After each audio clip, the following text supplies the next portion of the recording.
ইসলামের জাতির পিতাকে ইব্রাহিম আলাইহিস সালাম। একটা দলিল আপনাদেরকে আমি দিয়ে যাচ্ছি, যেহেতু কুরবানি আসতেছে সামনে, আমাদের ওয়াহাবি ভাইয়েরা দেখবেন কুরবানির ভুয়া ওয়াজ করে। দেখেন, ইমাম জালালউদ্দিন সুয়ুতির আল খাসায়েসুল কুবরা থেকে বলছি, পৃষ্ঠা নাম্বার হলো 18, একেবারে প্রথম খণ্ডের 18 পৃষ্ঠা। আমি যদি ভুয়া কথা বলে আরবি সহ পড়ে যাব, ভুয়া কথা বলি, এখানে আলেম ওলামারা আছে ধরবে। ইব্রাহিম আলাইহিস সালামকে বোরাকে উঠাইলেন, ইসমাইলকে বোরাকে উঠাইলেন, বিবি হাজেরাকে বোরাকে উঠাইলেন। বোরাকে উঠানোর পরে এক জায়গায় মরুভূমিতে নামাইলেন। মরুভূমিতে নামানোর পরে ইব্রাহিম আলাইহিস সালাম জিব্রাইলকে প্রশ্ন করলেন, ও জিব্রাইল, যেই জায়গায় আমার সন্তান ইসমাইলকে রেখে যাব, এটা কি সেই জায়গা? কলা, জিব্রাইল আলাইহিস সালাম বলতে লাগলেন, কলা নাম হাহুনা, এটাই হচ্ছে সেই জায়গা।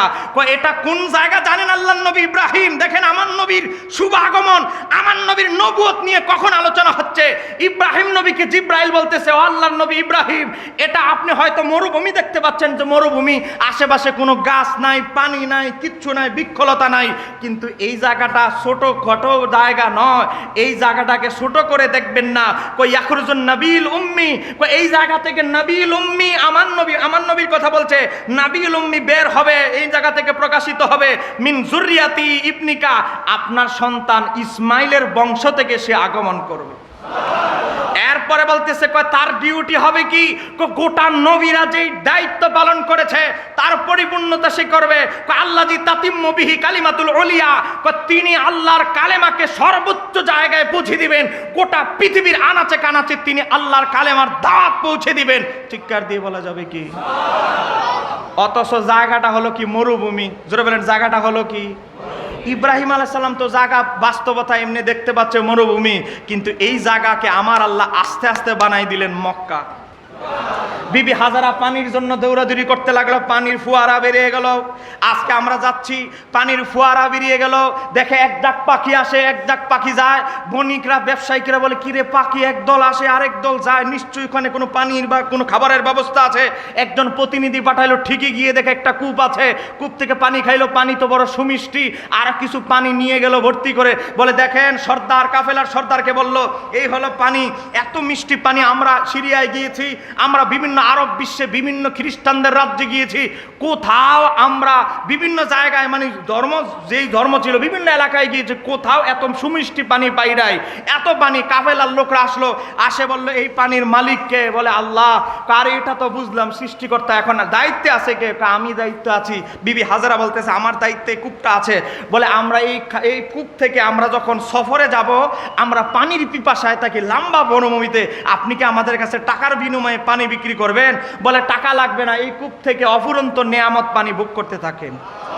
বলে, না, আমরা টাকা দিব, আপনারা যেহেতু আছেন, টাকা পয়সা দিলে এক কাফেলা যায়, আরেক কাফেলা থাকে, আস্তে আস্তে এটা বসতি হতে হতে হতে এই জায়গা আস্তে আস্তে হয়ে গেল মক্কা।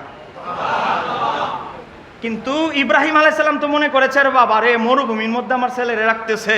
কিন্তু জিব্রাইল বলতেছে, এটা বাহ্যিকভাবে মরুভূমি দেখলেও এটা অচিরেই আমার আল্লাহ এমনভাবে জনবসতি করে তুলবেন, যেইখান থেকে আল্লাহর হাবিব সর্বশ্রেষ্ঠ নবী আগমন করবে। একটু জোরে বলেন না। আর এরা 40 বছর বয়সে, আমার নবী বলে, তাফসিরে সাইদি আমপাড়ার মধ্যে দেখেন, যদি মিথ্যা কথা বলি জিব্বা কেটে ফেলবো। এই দেলোয়ার হোসেন সাইদি তাফসির লিখেছে, তাফসিরে সাইদি আমপাড়ার মধ্যে সূরা আলাকের ব্যাখ্যা করতে গিয়ে সাইদি লিখেছে, 40 বছরের আগে আমার নবী নবী হবেন না কি হবেন তিনি নিজেই জানতো না। আর একটু জোরে বলেন। আমার নবী যখন নবীর মায়ের গর্ভে গেলেন, প্রথম মাস, ধরে বলেন কোন মাস? প্রথম মাসে আদম আলাইহিস সালাম আমার নবীকে সালাম দিলেন। মা আমেনা বলে, আপনি কে? আরে আপনি কারে সালাম দেন? বলে, আমি আদম আলাইহিস সালাম। তোমার গর্ভে যে নূরে মোহাম্মদ স্থানান্তরিত হয়েছে, সেটা হচ্ছে আখিরি জামানার নূরে মোহাম্মদ। আখিরি জামানার নবীর নূরে মোহাম্মদী আল্লাহর হাবিব তোমার গর্ভে তাশরীফ এনেছে। আপনারা বলেন, আমরা যে পৃথিবীতে আসি, মায়ের শুক্রাণু ডিম্বাণু 40 দিন থাকার পরে রক্তপিণ্ড হয়, আর 30 দিন হয় নাই, 30 দিনের আগেই আদম আলাইহিস সালাম আমার নবীকে সালাতু সালাম দিয়েছে। এখানেই শেষ নয়, নবীর মা আমেনা রাদিয়াল্লাহু তাআলা আনহা বলে, আমি তখন শঙ্কিত হলাম, মনে করলাম আমি কি ভুল স্বপ্ন দেখলাম। দ্বিতীয় মাসে আমি আমার বাবার বাড়িতে বেড়াইতে গেলাম। বাবার বাড়িতে যখন বেড়াইতে যাচ্ছি, উটের উপরে আরোহণ বহন করে দেখতেছি একটা বাঘ আর একটা হরিণ দৌড়ে এসে আমার সন্তানকে সালাম দিতে লাগলো, আর আমি এভাবে কাঁপতে লাগলাম। বললাম, বাবারে, বাঘ তো হরিণকে দৌড়ায়, বাঘ আর হরিণ একসাথে আসতেছে, এটা আবার কেমন জিনিস, কি অদ্ভুত জিনিস আমি দেখতে পাচ্ছি। নবীর মা আমেনা যখন ভয়ে আতঙ্কিত হয়ে গেলেন, ওই বাঘ আর হরিণের আল্লাহ জবান খুলে দিলেন আমার নবীর মহব্বতে। বলেন, বাঘ আর হরিণ কি মানুষের মতো কথা বলে? কিন্তু আমার নবীর মুজিজা দেখেন, পৃথিবীতে আসার আগেই চালু হয়ে গেছে। বাঘ আর হরিণের জবান মানুষের মতো আমার আল্লাহ খুলে দিলেন। হে আমেনা, তুমি শঙ্কিত হয় না, আমরা তোমাকে সালাম দিচ্ছি না, তোমার গর্বে আছে রাহমাতাল লিল আলামিন। তারপরে এই ঘটনা যখন হলো, দ্বিতীয় মাস হলো, দ্বিতীয় মাসে আবার স্বপ্নে দেখলেন আল্লাহর নবী নূহ আলাইহিস সালামকে, আবার সঙ্গে সঙ্গে মক্কা আসলেন বাপের বাড়ি থেকে। শ্বশুরকে বলতে লাগলেন, ও আমার শ্বশুর, আমি তো প্রথমে স্বপ্নে দেখেছি, মনে করলাম ভুল দেখলাম, দ্বিতীয়বার স্বপ্নে দেখলাম বাঘকে হরিণকে দেখলাম আমার সন্তানকে সালাম দেওয়ার জন্য, আমি তো শঙ্কিত, আমাকে এভাবে আমি আশ্চর্য জিনিস দেখতে পাচ্ছি। ও আমার শ্বশুর, আমি যখন কূপ থেকে পানি উত্তোলন করতে যাই, কূপের পানি অনেক নিচে থাকে, আমি চাইতে দেরি বিদ্যুৎ গতিতে কূপের পানি আমার জন্য ভাসমান হয়ে যায়। ও আমার শ্বশুর, আমি যখন মরুভূমির বালুর মধ্যে যাই, রৌদ্রের মধ্যে যাই, ও আমার শ্বশুর, আমি দেখি আকাশ থেকে একটা মেঘমালা আমাকে ছায়া দিতে থাকে।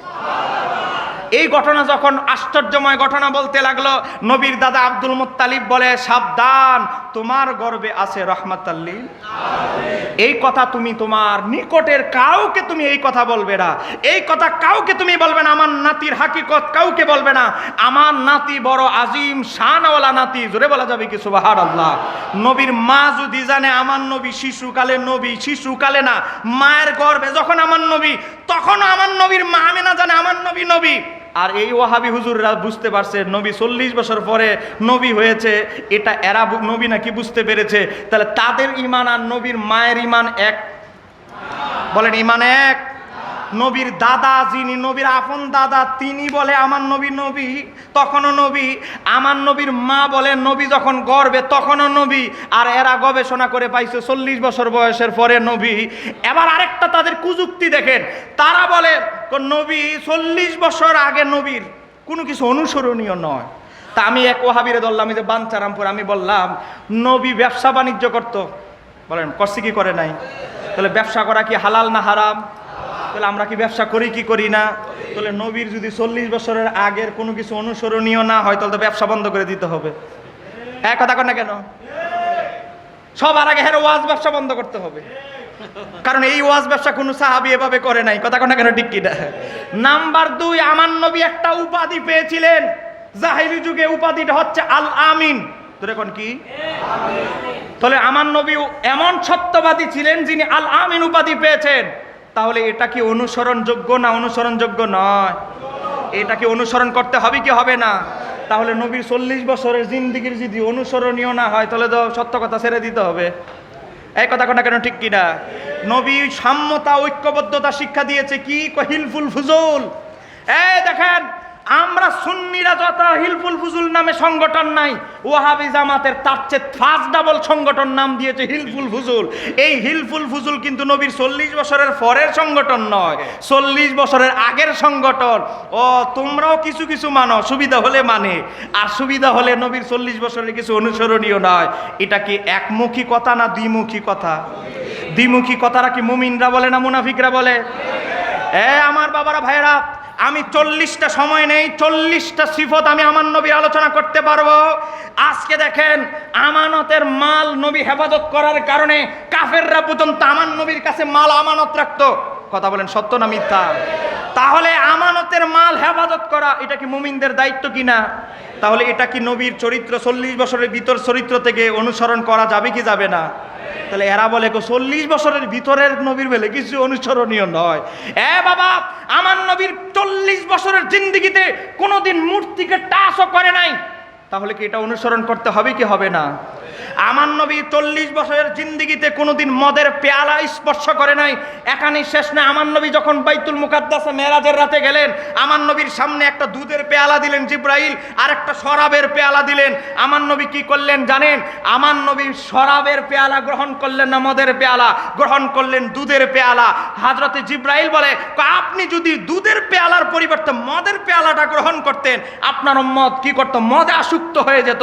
আমার নবী জাহিলি যুগে মদ যখন হারাম হয় নাই, তখন থেকে শুরু করে সব সময় মদকে অপছন্দ করতেন। আর আমার নবী যেটা পছন্দ করতেন, আল্লাহ এটাই বিধান বাস্তবে পরবর্তীতে বিধান করে দিলেন। জোরে বলেন না। তাহলে নবী 40 বছরের ভিতরেও মদ অপছন্দ করতেন, পরবর্তীতেও এটা আমাদের জন্য অনুসরণীয় হয়েছে। এমন শত শত নবীর আমল দেখাতে পারবো 40 বছরের জিন্দেগিতে। বাবা, একটা জিনিস মনে রাখবেন, আহলে সুন্নাত ওয়াল জামাতের আকীদার কিতাব আকাইদে নসবীর মধ্যে এসেছে, আহলে সুন্নাত ওয়াল জামাতের আকীদা কি? নবীরা নবুয়ত প্রকাশের আগে এবং পরে সব গুনাহ, সগীরা কবিরা গুনাহ থেকে মুক্ত। তাহলে নবীরা যদি 40 বছরের আগে, বা নবী কেউ 80 বছর, কেউ 70 বছর বয়সে নবুয়ত প্রকাশ করেছে, তো তারা যদি আগে নবী না থাকে, তাহলে আমার আল্লাহ গুনাহ থেকে কেন হেফাজত করবেন? কথা কন না কেন? জোরে বলেন ঠিক কি না? আচ্ছা, আপনারা সর্বশেষ, সময় কম, অলরেডি 8 মিনিট আমার টাইম থেকে ওভার হয়ে গেছে। আপনাকে বিরক্ত হচ্ছেন নাকি? 1টা বাজে শেষ করার কথা ছিল, 1টা 8 বাজছে। আমি আর 12টা মিনিট মিলাই, তাহলে 12টা মিনিট মিলাবো নাকি? দেখেন, আপনারা বলেন ঈসা আলাইহিস সালামের মর্যাদা বেশি না আমার নবীর মর্যাদা বেশি? আমার নবীর আর ঈসা আলাইহিস সালামের মর্যাদা কতটুকু তাফাত, একটা হাদিস আপনাদেরকে দিচ্ছি, যে হাদিসটা হয়তো আপনারা কখনো শোনেন নাই। কই কি? ঈসা আলাইহিস সালাম পৃথিবীতে কিয়ামতের আগে আবার আসবে। সত্য না মিথ্যা? খ্রিস্টানরা বিশ্বাস করুক আর না করুক, এটাই সত্য। কথা কন না কেন? ঈসা আলাইহিস সালাম যখন পৃথিবীতে আসবে, উনি জটিল একটা মুহূর্তে আসবে। তখন পৃথিবীতে দাজ্জাল থাকবে। দাজ্জালকে ঈসা আলাইহিস সালাম হত্যা করার পরে ইয়াজুজ মাজুজ আসবে। বাবা, পৃথিবীর শেষ প্রান্তে, পশ্চিম প্রান্তে সে ইয়াজুজ মাজুজ অপেক্ষা করতেছে। ইয়াজুজ মাজুজের জিহ্বা হবে 120 হাত লম্বা, তাদের পশমগুলো হবে 60 হাত লম্বা, এত লম্বা লম্বা পশম হবে। তারা এই আটলান্টিক মহাসাগর, বড় বড় যত মহাসাগর আছে, প্রথম যে দলটা আসবে সব সাগরের পানি খেয়ে ফেলবে। দ্বিতীয় দলটা এসে দেখবে সাগরে শুধু কাদা পানি আছে, দ্বিতীয় দল কাদা পানি খেয়ে ফেলবে। তৃতীয় যে দলটা আসবে এসে দেখবে পানি কি দূরের কথা, সমুদ্র সাগর ফেটে চৌচার হয়ে গেছে। এই ইয়াজুজ মাজুজ যখন পৃথিবীতে আসবে, পৃথিবীতে আসার আগে আমার আল্লাহ ঈসা আলাইহিস সালামের কাছে নোটিশ পাঠাবে, হে আল্লাহর নবী ঈসা, যত মুমিন বান্দা আছে তাদেরকে গুহায়, পাহাড়ের উঁচু জায়গায়, বিভিন্ন জায়গায় আত্মগোপন করতে বলো। মুমিনরা আত্মগোপন করবে, 2 নাম্বার সিটিং বাজ রাখবে। কি আর ইয়াজুজ মাজুজ আইব? এরা ঈসা আলাইহিস সালামের কথা শুনবে না, এরা মরবে ইয়াজুজ মাজুজের হাতে। মনোযোগ, ইয়াজুজ মাজুজ এত বিশাল দেহের আকৃতি হবে, জিহ্বাটা এমন লম্বা হবে, এমন ভয়ঙ্কর হবে। ঈসা আলাইহিস সালামের পাশে যারা ঈমানদার, আমরা উম্মতে মুহাম্মাদি থাকবো, উম্মতে মুহাম্মাদি বলতে থাকবে, ঈসা আলাইহিস সালাম আপনি আল্লাহর দরবারে দোয়া করেন উম্মতে মুহাম্মাদিকে হেফাজতের জন্য। ঈসা আলাইহিস সালাম কি বলে দোয়া করবে? এটা ইমাম জালালউদ্দিন সুয়ুতির তাফসিরে দুররে মানসুরের মধ্যে হযরতে আব্দুল্লাহ ইবনে আব্বাস থেকে, আবু হুরায়রা থেকে, 4 জন সাহাবী থেকে তুলে ধরেছে।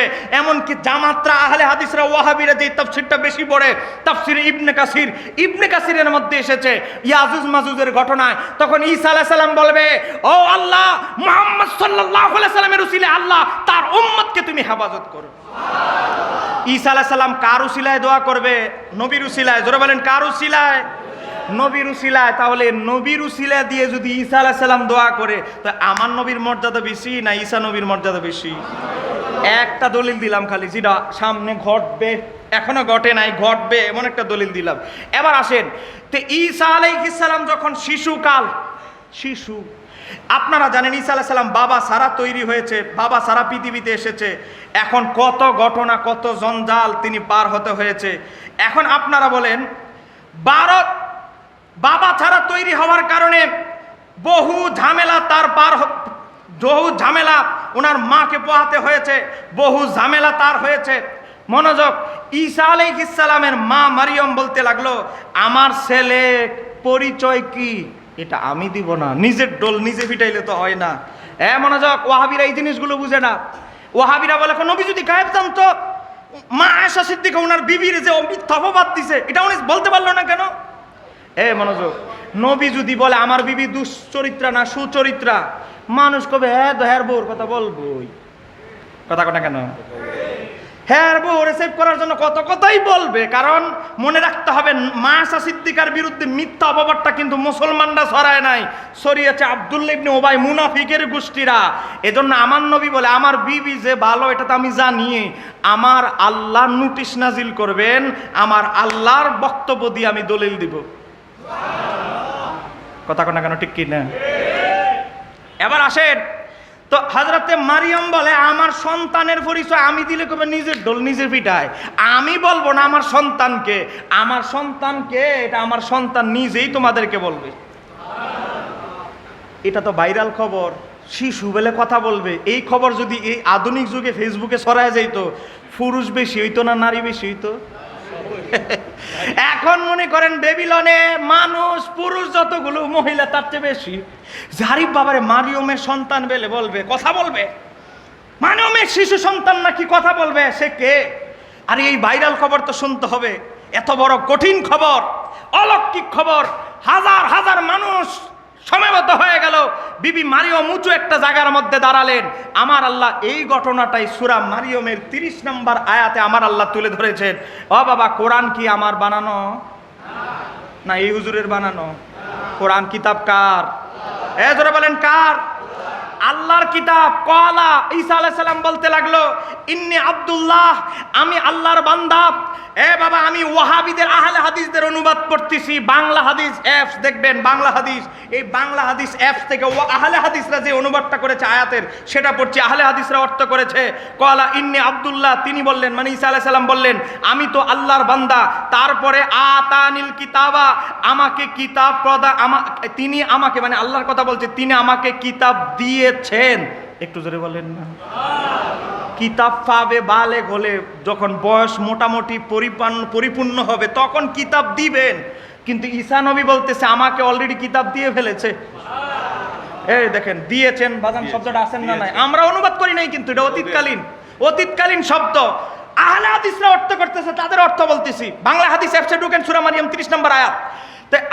আহলে হাদিসরা অর্থ করেছে, ঈসা আলাইহিস সালাম বলতেছে তিনি, মানে আমার আল্লাহ আমাকে কিতাব দিয়েছেন, আমাকে নবী করেছেন, করবেন না, নবী করেছেন।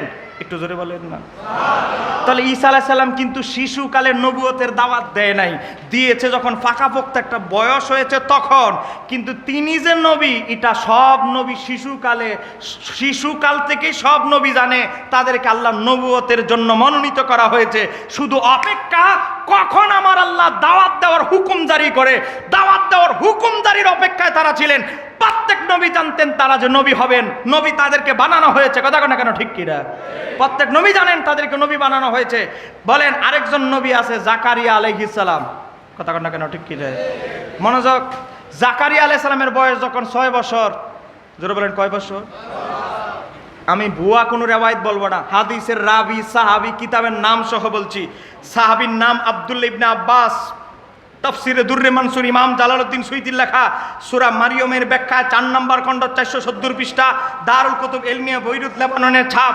সেখানে এসেছে আন ইবনে আব্বাসিন, হুজুর পাশে বসা, কলা কলা রাসূলুল্লাহ সাল্লাল্লাহু আলাইহি সাল্লামা, আমার নবী তার নুরানি জবানে 1500 বছর আগে বলছে, ইয়াহিয়া আলাইহিস সালামের কাছে একদল যুবক আসলো, ছোট ছোট বাচ্চারা এসে বলে, ও জাকারিয়া, চলো আমরা মাঠে গিয়ে খেলে আসি। জাকারিয়া আলাইহিস সালাম কি উত্তর দিয়েছে জানেন? জাকারিয়া আলাইহিস সালাম জাকারিয়া আলাইহিস সালাম উত্তর দিলেন, মা লিল ইবি খুলিকনা, আমাকে আল্লাহ খেলার জন্য আমার আল্লাহ আমাকে সৃষ্টি করে নাই, পাঠায় নাই। আমাকে খেলাধুলার জন্য আমার আল্লাহ খুলিক না সৃষ্টি করে নাই। আমার আল্লাহ আমাকে নবুয়ত দিয়ে সৃষ্টি করেছেন, অনেক জিম্মাদারি দিয়ে সৃষ্টি করেছেন। ইহার পরে জাকারিয়া আলাইহিস সালাম কি বললেন জানেন? ইজহাবু নুসাল্লি, আরে চলো আমরা নামাজে যাই। একটু জোরে বললেন না সুবহানাল্লাহ?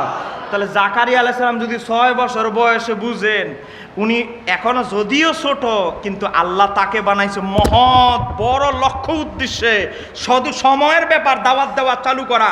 কিন্তু তিনি যে নবী, তিনি এটা বুঝেন। কিন্তু জাকারিয়া আলাইহিস সালাম যদি 6 বছর বয়সে জানেন তিনি নবী, তাহলে আমার নবী জানেন না? তাহলে আমার নবীর জানতে 40 বছর লাগছে? তাহলে এই কথা যারা বলে, আমি তো সংক্ষিপ্ত শুধু রিচার্জটা তুলে ধরলাম, এই কথা যারা বলে, বলেন তাদের ঈমান সঠিক আছে? যারা বলেন সঠিক আছে, এখন তার একটা বাটপারি করবে, আপনাদেরকে একটা ধোঁকা দিবে। কই কি, আমরা যখন দলিল দেই আমি তখনও নবী ছিলাম। কয় কখন? আদমের রূহ যখন আলাদা, দেহ যখন আলাদা, হ্যাঁ, রুহি ওয়াল জাসাদ, তখন আমি নবী ছিলাম। ওয়াহাবির এখানে একটা বাটপারি করবে, আপনাদেরকে ধোঁকা দেওয়ার চেষ্টা করবে। মনোযোগ, 5 মিনিটে শেষ করে দিচ্ছি। ধোঁকাটা কি? কয়টা তাকদীরগতভাবে, তাকদীরের মধ্যে লেখা ছিল আদম যখন দেহ আলাদা হবে, আদমের দেহ যখন আলাদা হবে, রূহ যখন আলাদা হবে, এটা তাকদীরের মধ্যে লেখা ছিল আমি নবী। এটা বলে তাকদীর বুঝাইস। আচ্ছা আপনারা বলেন, তাকদীরের মানে লাউহে মাহফুজে আসমান জমিন সৃষ্টি করার 50,000 বছর আগে তাকদীর লেখা হয়েছে, আব্দুল ইবনে আমর থেকে সহিহ মুসলিমের হাদিস। এখন আপনারা বলেন, তাকদীরের মধ্যে কি শুধু আমার নবী নবী হবে এটা লেখা ছিল, না সব নবী কোন নবী নবী হবে তাদের কথাও লেখা ছিল? ছিল কি ছিল না? তাহলে নবীর আর অন্যান্য নবীদের মধ্যে তো মর্যাদার কোনো পার্থক্য রইল না। আমার নবীর যেমন লেখা আছে 40 বছর বয়সে তিনি নবুয়ত প্রকাশ করবেন, তো সব নবীদের নামই লাউহে মাহফুজে লেখা আছে। মুসা নবী হবে, ঈসা নবী হবে, ইব্রাহিম নবী হবে, ইসমাইল নবী হবে। তাহলে আমার আর অন্যান্য নবীর মধ্যে তো পার্থক্য নাই। তাহলে এই কথা তো মুসা নবী বলে নাই, আমি মুসা তখনও নবী ছিলাম। আদমের রূহ যখন আলাদা ছিল, দেহ যখন আলাদা ছিল, তখন আমি নবী ছিলাম। মুসা নবী এই দাবি করে নাই, ইব্রাহিম এই দাবি করে নাই, ইসহাক এই দাবি করে নাই। একমাত্র দাবি করেছে কে? আমাদের নবী। জোরে বলেন কে? এবার আসেন, এটার সঠিক ব্যাখ্যা কি? এটার সঠিক ব্যাখ্যা দিয়েছেন ইমাম জালালউদ্দিন সুয়ুতী তার কিতাব আল খাসায়েসুল কুবরা। এই সুরের দলেরা, এজন্য আমি এই যে একটু আগে জানেন তাহিরি ভাইয়ের সাথে কথা হলো, আমরা তাহিরি ভাইকে বলেছি বাহাস যদি আহমদুল্লাহ চ্যালেঞ্জ গ্রহণ করে, আপনি শুধু চ্যালেঞ্জ গ্রহণ করেন, দলিল দিয়া টাল দিয়া ফেলবো। দলিল অলরেডি 100-র উপরে দলিল ঠিক করে রেখেছি। জোরে কন্যা মারহাবা। কিন্তু আহমদুল্লাহ চুপচাপ, তার যত দালাল আছে দালালগুলোকে লাগাইছে মাঠে, কিন্তু এই বেচারা কোনো কথা বলে না। কথা কোনা কেন, ঠিক কিনা? জানি আমাদের বহু আশেপাশে বহু আহমদুল্লাহ শাহেকের ভক্ত লোক আছে। আজকে তারা বলে আমাদেরকে মাজার পূজারি, কিন্তু আজকে আমরা মাজারে যিনি আল্লাহর ওলি শুয়ে আছে, কোটি আহমদুল্লাহর চাইতে তারা শ্রেষ্ঠ। কথা কোনা কেন, ঠিক কিনা? আরে আমরা তো মাজারে যিনি শুয়ে আছে আল্লাহর ওলি তার আশেক, আর আজকে তোমরা এমন আহমদুল্লাহর আশেক হয়েছো যে আহমদুল্লাহ আমার নবীর ইজ্জতের চাদর নিয়ে টান দিয়েছে। কথা বলেন ঠিক কিনা? যারা নবীর চাইতে আহমদুল্লাহ শায়েকের ফিরিটটা একটু বেশি, তাদের হাসর তাদের শায়েকের সাথেই হবে। কথা কোনা কেন, ঠিক কিনা? এবার আসেন, ইমাম জালালউদ্দিন সুয়ুতী ব্যাখ্যা করেছে যে এটা তাকদীরগত নয়, ভাগ্যে লেখা আছে তাকদীরে যে নবী 40 বছর বয়সে নবুয়ত প্রকাশ করবে। কথাটা এটা নয়। আদম যখন দেহ আলাদা ছিল, রূহ আলাদা ছিল, হাকিকাতান সৃষ্টিগতভাবেই তখন নবী ছিলেন। একটু জোরে কন্যা সুবহানাল্লাহ। কিতাব খাসায়েসুল কুবরা পৃষ্ঠা নাম্বার কত বলে দিচ্ছি, আপনারা যাদের সন্দেহ হয় কষ্ট করে এখান থেকে ছবি তুলে নিয়ে যাবেন। পৃষ্ঠা নাম্বার হচ্ছে, আমি বলে দিচ্ছি, দেখেন পৃষ্ঠা নাম্বার, দেখেন ইমাম জালালউদ্দিন সুয়ুতী পৃষ্ঠা নাম্বার হচ্ছে 8। ইমাম তকিউদ্দিন সুবকি রহমাতুল্লাহের কিতাব থেকে তিনি প্রমাণ দিয়েছেন যেটা তাকদীরগত নয়। তাকদীরগতভাবে 1,24,000 নবী, ওই নবী লাউহে মাহফুজে লেখা আছে। শুধু একমাত্র আমার নবী সৃষ্টিগতভাবেও আদমের রূহটা যখন আলাদা, দেহ যখন আলাদা, সৃষ্টিগতভাবেও হাকিকাতান আমার নবী তখন নবী ছিলেন। একটু জোরে বলেন না সুবহানাল্লাহ। এবার হাকিকাতানের প্রমাণও আবার ইমাম সুয়ুতী তুলে ধরছেন। প্রমাণটা কি দিব? জোরে বলেন দিব। এই দলিল যদি আহমদুল্লাহর গোষ্ঠীরা পায়, তারা বলবে যে সুন্নিদের আসল দলিল তো জেনে ফেলেছি, তারপরে একটু দিতে হচ্ছে আর কি। দেখেন ইমাম সুয়ুতী আবার বলছে, আমার নবী কি তাকদীরগত তখন নবী ছিল আদমের যখন দেহ বানানো হয়, নাকি হাকিকাতান নবী ছিল? ইমাম জালালউদ্দিন সুয়ুতী হাদিস উল্লেখ করছে প্রথম খণ্ডে 70 পৃষ্ঠার মধ্যে। ইমাম সুয়ুতী বলে, ইমাম বাইহাকি, ইমাম ইবনু আসাকির আন আবি হুরায়রা, হযরত আবু হুরায়রা থেকে বর্ণিত, আন্না রাসূলুল্লাহ সাল্লাল্লাহু আলাইহি ওয়াসাল্লাম কওয়া, আমার নবী ইরশাদ করছেন, আমার আল্লাহ যখন আদমকে বানায়া জান্নাতে রাখলেন, বলেন আদমকে বানায়া প্রথমে কোথায় রাখলেন? জান্নাতে। মনোযোগ, আমি শেষ করে দিচ্ছি 5 মিনিটে। জান্নাতে রাখার পরে আদম আলাইহিস সালামের সামনে 1,24,000 নবী রাসূলদেরকে আমার আল্লাহ পরিচয় করাচ্ছে। হে আদম, এর নাম মুসা। হে আদম, তার নাম ঈসা। হে আদম, তার নাম ইসমাইল। দেখাইতে দেখাইতে 1,24,000 শেষ। বাকি আছে কয়জন? ঘুমায় গেছে? বলেন বাকি আছে কয়জন? এবার আমার আল্লাহর পরিকল্পনা হলো 1,24,000 নবীদের সাথে আমার নবীর পরিচয় করাবো না, কারণ আমার নবীর মর্যাদা তো তাদের মতো। এবার হযরত আদম আলাইহিস সালাম কি বলতেছে? আমাদের আদি পিতা আদম আলাইহিস সালাম বলতেছে, কলা আদম আলাইহিস সালাম বলতে লাগলো, আদম আলাইহিস সালাম বলেন ফারওয়া নূরান সাতিআন। হুজুর নূর শব্দটা আছে না নাই? নূর আছে না নাই? মাদ্রাসার হুজুর আছে, ভাই আপনি একটু এদিকে আসেন, আপনার চেহারাটা একটু মানুষ দেখুন, এদিকে আসেন আসেন না, এটা একটা প্রমাণের জন্য মনোযোগ। হুজুর তো আমার নাম ঘোষণা করার পরে গায়েব হয়ে গেছে, হুজুরকে একটু দেখা দরকার। ভাই নূরান শব্দটা আছে না নাই? ফারওয়া নূরান আছে। দেখেন আদম নবী বলে 1,24,000 নবীদেরকে আল্লাহ পরিচয় করাইলো ওর নাম এই, ওর নাম এই। এবার আদম নবী বলে ফারওয়া নূরান সাতিআন, নূর তো নূর, আবার সাতিআন অতি উজ্জ্বল। আরে বাবা নূর তো এমনি আলোকিত, আবার বলতেছে সাতিআন নূরের উপরে নূর, অতি উজ্জ্বল একটা নূর আমার আল্লাহ আমার সামনে তুলে ধরলে। এমন নূর ও বাবা আপনার সামনে 500 পাওয়ারের বাল্ব লাগাই দিলে যেমনি তাকানো সম্ভব না, আদম নবী বলে এমন একটা নূর আমার সামনে আত্মপ্রকাশ করলো, এর দিকে তাকানোর ক্ষমতা আমি আদমের। ফাকাল আদম নবী বলতে লাগলো ইয়া রব্বি, হে আমার রব, মান হাদা, উনি কে ও আল্লাহ, 1,24,000 নবী রাসূল দেখাইলা, কাউকে তো নূর হিসাবে দেখি নাই, প্রত্যেককে তো আমার চোখ দ্বারা দেখা সম্ভব হয়েছে, এমন একটা নূর তুমি আমার সামনে তুলে ধরেছো, আমি আদমের পক্ষে দেখা সম্ভব না, সেটাকে কল আমার আল্লাহ বলতে লাগলো। বলেন আমার আল্লাহর কথার মধ্যে কোনো সন্দেহ আছে? কোনো ভেজাল আছে? কল আমার আল্লাহ উত্তর দিচ্ছে হাদা ইবনুকা আহমাদ, এ হচ্ছে তোমার বনি আদমের মধ্যে আসবে, তার নাম হচ্ছে আহমাদ। জোরে বলেন তার নাম কি? হাদা। মনে রাখতে হবে 1 নাম্বার শব্দ হচ্ছে হাজা। হাজা শব্দটা হচ্ছে আসমাউল ইশারা, ইঙ্গিতবাচক বিশিষ্ট, বাংলা ব্যাকরণে বলা হয় ইশারা ইঙ্গিতে যে শব্দ ব্যবহার করা হয়, যে হাজা আমার আল্লাহ বলছে হাজা এ আদম তোমার সামনে যিনি আছে। হাজা শব্দটা হেদায়েতুন নাহু, মাবাদেউল আরাবিয়া, কাফিয়া, সরহেজামি, মুফাসসল থেকে শুরু করে 29টা নাহু শাস্ত্রের কিতাবে আছে। হাজা শব্দটা কারিব, নিকটের অর্থে ব্যবহার হয়। বোঝা গেল আমার নবী নূরের সুরতে তখন আদম নবীর সামনেই জান্নাতে ছিল।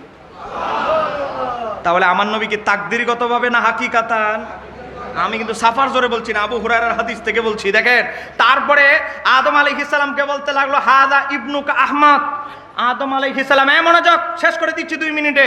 আদম আলাইহিস সালাম বলতে লাগলো আল্লাহ আমি তো এখনো বিয়েই করলাম না, আমার আবার সন্তান আসলো কই থেকে? কারণ আল্লাহ শব্দ ব্যবহার করেছে হাজা ইবনুকা আহমদ, আমি এখনো বিয়েই করলাম না, আমার আবার সন্তানও আছে। বলেন এটা কি আশ্চর্যময় জিনিস কিনা? বলেন বিয়া ছাড়া কি আমাদের কারো সন্তান পৃথিবীতে আসছে? রাগ করছেন নাকি আমার কথায়? তাহলে বাবা মা আগে আসে না, সন্তান আগে আসে না, পিতামাতা আগে আসে? পিতামাতা আগে আসে। তো আদম আলাইহিস সালাম বলে আমার এখনো বানানো, আমার বিয়েই হইল না, আমার আবার সন্তানও আছে। আল্লাহ তুমি বলতেছো হাজা ইবনুকা আহমদ, এখানে কিন্তু আহমদ বলেছে, আহমদের রু বলে নাই, স্বয়ং আহমদ তোমার সামনে আছে বলেছে। আল্লাহ আমি এখনো বিয়েই করলাম না, আমার বউয়ের সাথে এখনো দেখাই হলো না, আমার আবার সন্তান কেমনে আছে? আমার আল্লাহ খোলাসা করে দিচ্ছে ও হুয়া আউয়ালু, ও আদম তিনি হচ্ছে আমার সৃষ্টি জগতের মধ্যে, কুল কায়নাতের মধ্যে প্রথম। এরপরে দেখেন আমার নবী পৃথিবীতে এখনো আসে নাই, এরা সুরের দলেরা বলে 40 বছর পরে আমার নবী নবী হবে। আদম নবীকে বলতেছে ও হুয়া আউয়ালু, হে আদম কুল মাখলুকাতে আমার প্রথম সৃষ্টি হচ্ছে আমার হাবিব। এরপরে বলছে ও হুয়া আখির, এবং নবী হিসাবে আমি পাঠাবো সবার শেষে। আর এরা ওয়াজ করতেছে 40 বছর পরে নবী জানতে পারছে তিনি নবী হবে, আর আমার আল্লাহ আদম নবীর সামনে ওয়াজ করতেছে আমার নবী সর্বশেষ নবী। সর্বশেষ নবী হবেন না নবী? নবী হবে না নবী দুইটা কিন্তু এক জিনিস না, কথা না কেন ঠিক কিনা? এবার আসেন ওহু আউয়ালু শাফিন, এবং তিনি কিয়ামতের ময়দানে সর্বপ্রথম শাফাতকারী। তাহলে আমার আল্লাহ কি মাঝে মাঝে মিথ্যা কথা বলে? তাহলে আমার আল্লাহ বলতেছে আদম যখন জান্নাতে নামই নেই পৃথিবী, তখনও বলে দিছে আমার হাবিব হচ্ছে সর্বশেষ নবী। আর এরা বুঝতে পারছে নবী নবী হয়েছে 40 বছর পরে, আর আদম নবী জানতে পারছে আমার নবী কখন নবী, আমি আদম যখন জান্নাতে। তাহলে এই হুজুরদের সাথে আদমের কথার কোনো মিল আছে? তা আদম আলাইহিস সালাম হচ্ছে আমাদের আদি পিতা, আদি পিতা আদমের সন্তান, কিন্তু আমরাও তারাও এই ওয়াহাবিরাও। তাহলে বাবার বিরুদ্ধে, মানে বাবা মানে আদম, বাবার বিরুদ্ধে যে সন্তানরা কথা বলে, এরা কি আদবওয়ালা সন্তান না বেয়াদব সন্তান? আল্লাহ এই বেয়াদব সন্তানদেরকে আল্লাহ হেদায়েত দান করুক। আমি কি এখন পর্যন্ত 2 ঘন্টা প্লাস ওয়াজ করলাম, একটা গালাগালি করেছি? একটা কোরআন হাদিসের বাইরে কোনো কথা বলেছি? তারপরেও দেখবেন কমেন্টে ওয়াজের নিচে এত গাইল্লান আমারে গাইল্লা গাইল্লা আমার আম্মাই কয় ফুট তুই কি ওয়াজ করো তোরে দি শুধু মানুষ গাইল্লায়। আমি কি আম্মা এটাই তুমি বুঝতা না? আমার আম্মা বলে কত হুজুরের ওয়াজ উনি শুধু তোর ওয়াজের কমেন্টে গেলে দেখি মানুষ শুধু গাইল্লায়। আমি বলি গাইল্লানের কারণ আছে, কারণ আমি এমন এসিড ডেলিভারি দেই এই এসিড তারা সহ্য করতে পারে না। এই কথা কোনা কেন ঠিক কিনা? আল্লাহ সুবহানাহু ওয়া তাআলা এই ধরনের কুচক্রী মহল থেকে হেফাজত করুন, সবাই বলেন আমিন।